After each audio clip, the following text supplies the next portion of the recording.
ತಮಿಳುನಾಡು ರಾಜಕೀಯದಲ್ಲಿ ಅಣ್ಣಾಮಲೈ ಒಂದು ಹೊಸ ಹೆಜ್ಜೆಯನ್ನ ಇಟ್ಟಿದ್ದಾರೆ. ಭವಿಷ್ಯದಲ್ಲಿ ಹೊಸ ಜನಾಂದೋಲನ ರಾಜಕೀಯ ಪಕ್ಷ ಸ್ಥಾಪನೆ ಮಾಡತಕ್ಕಂಥ ತೀರ್ಮಾನಕ್ಕೆ ಅವರು ಬಂದಂಗೆ ಕಾಣಿಸ್ತಾ ಇದೆ. ವಿ ಲೀಡರ್ಸ್ ಪಕ್ಷ ರೂಪುಗೊಳ್ಳುತ್ತಾ ಹಾಗಾದ್ರೆ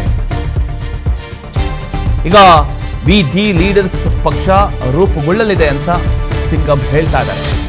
ಪೊಲಾಚಿಯಲ್ಲಿ ಡ್ರಗ್ ಮುಕ್ತ ಜಾಗೃತಿ ಕಾರ್ಯಕ್ರಮದಲ್ಲಿ ಅವರು ಮಾತನಾಡಿದಂಥ ಸಂದರ್ಭದಲ್ಲಿ ಈ ಒಂದು ಹೇಳಿಕೆಯನ್ನ ಕೊಟ್ಟಿದ್ದಾರೆ. ಧರ್ಮ ನಮ್ಮ ವ್ಯಾಪ್ತಿಯಿಂದ ಹೊರಗಿದೆ, ರಾಜಕೀಯ ಪಕ್ಷವಾಗಲಿದೆ. ರಾಜಕೀಯ ಹಾಗೂ ಧರ್ಮದ ನಡುವಿನ ವ್ಯತ್ಯಾಸ, ಆ ಒಂದು ವ್ಯತ್ಯಾಸವನ್ನ ಸ್ಪಷ್ಟಪಡಿಸಿದ್ದಾರೆ ಸಿಂಗಂ. ಹಾಗಾದ್ರೆ ಭವಿಷ್ಯದಲ್ಲಿ ಹೊಸ ಜನಾಂದೋಲನ ರಾಜಕೀಯ ಪಕ್ಷ ಸ್ಥಾಪನೆ ಆಗತ್ತಾ?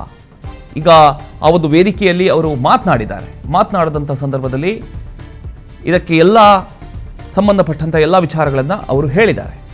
ಧರ್ಮ ನನ್ನ ವ್ಯಾಪ್ತಿಯಿಂದ ಹೊರಗಿದ್ದು ರಾಜಕೀಯ ಪಕ್ಷವಾಗಲಿದೆ. ರಾಜಕೀಯ ಹಾಗೂ ಧರ್ಮದ ನಡುವಿನ ವ್ಯತ್ಯಾಸವನ್ನು ಅವರು ಆ ಒಂದು ವೇದಿಕೆಯಲ್ಲಿ ಸ್ಪಷ್ಟಪಡಿಸಿದರು.